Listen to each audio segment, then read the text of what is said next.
ज्योति steno typing college में आप सभी का स्वागत है बच्चों। ये है आपकी डिक्टेशन नंबर 93। वेबसाइट पे इसको लगा दिया गया है।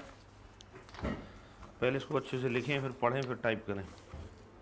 Dictation start after 5 second. One more thing I want to tell in this connection in respect of loans from cooperative societies, the farmers have to pay much higher interests. My suggestion is that these loans should be distributed through the revenue authorities who are watching the activities and progress of the cultivators. The loans should be advanced through them, and the Reserve Bank should be moved to give their assent to this being distributed through the revenue authorities, just as Takabi loans. Takavi loans are small amounts, and so I suggest that the limit may be raised in regard to the schemes for small farmers. Of course, Mr. Dharia is not here. He has committed in this house that plans will be made so far as agriculture is concerned at the district level, but I should say why district level.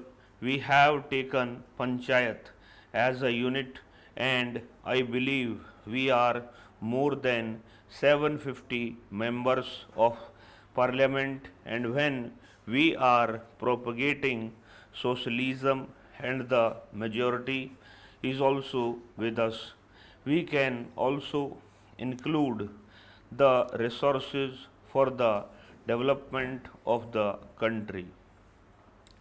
Let us take up one panchayat each along with the members of the legislatures as a pilot project. Let us develop it, let us make it self-sufficient, and let us see that there will be no beggar in that particular panchayat.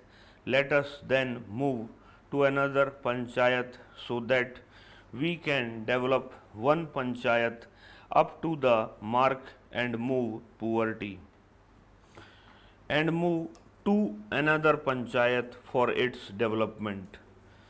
That way, I think in a much shorter time we can eradicate poverty.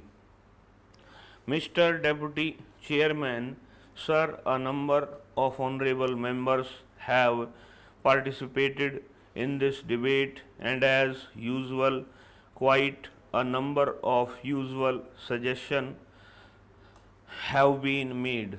Some of the points which require clarification, I would come to those points later on. I shall try to cover those points a little later, but I must say that I really take serious objection to some remarks. For instance, Mr. Shahi spoke of one way. He said that the minister must resign for the reason that a scientist has committed suicide. Then the same thing was repeated in a different train by another member who is also not here now. Of course, I am not going into the merits and demerits of the case because still inquiries have to be made, and the minister himself has mentioned this morning that it is a very unhappy and unfortunate event. I suggest if there is something wrong and the honorable members have given some suggestion, they will have to be considered. Now, sir, so far as ministry's performance under the leadership of Shri Ahmad is concerned, is there anything to be ashamed of? I will tell my friends to be more precise in their observations, and before they make and wild allegation, they should see for themselves whether the facts are true or not. If such wild allegations are made on the floor of the House, what impression the ministry will carry? Mr. Deputy Chairman, sir, it appears as if self-sufficiency in food and green revolution is working as per reports by the government from time to time.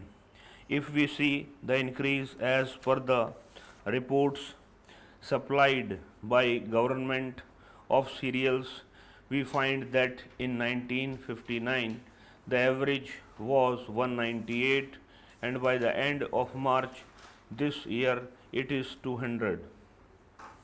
The figures in respect of rice rose from 194 to 204 and in respect of wheat we have achieved 218 from 200. So I would request the House to consider how far we have progressed towards self-sufficiency. Anyway, we are glad that we have stopped importing food grains for the last 25 years. We were simply importing food grains and Pakistan was importing arms. The result was known to the entire country. We are proud that we have produced scientists in agricultural field, in agricultural engineering and in different subjects pertaining to agriculture. They are very talented research scientists, but it appears they are all fighting for existence. Their activities are limited in the research centers only. What about the real backbone of agriculture in rural areas? May I ask the question? We have not been able to distribute them in rural areas.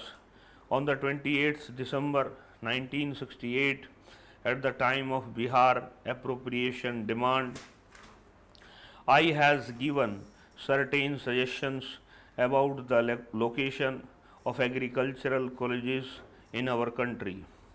I believe not a single agricultural college is situated in rural areas. It remains in the sophisticated areas.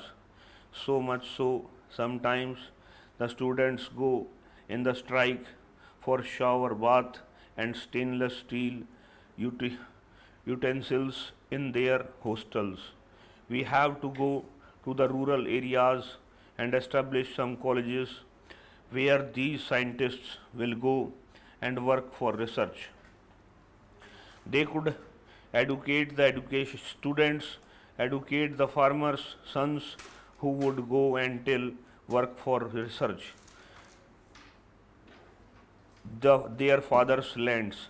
We must have some provision in the constitution or some rules somewhere for implementing such work so that agriculturists and agricultural graduates will to go villages and work in their fathers and develop their own land as well as they will work as advisor to their poor village farmers.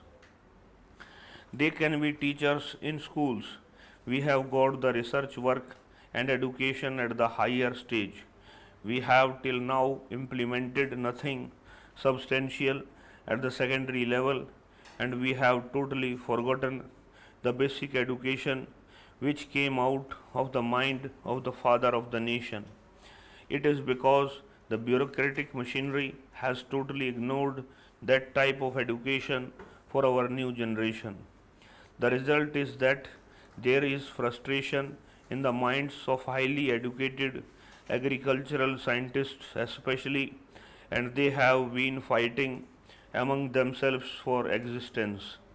I believe, as has already been told by some of my colleagues, that there may be frustration again after these educated agriculturists go to their villages. इस class में time से नमस्कार।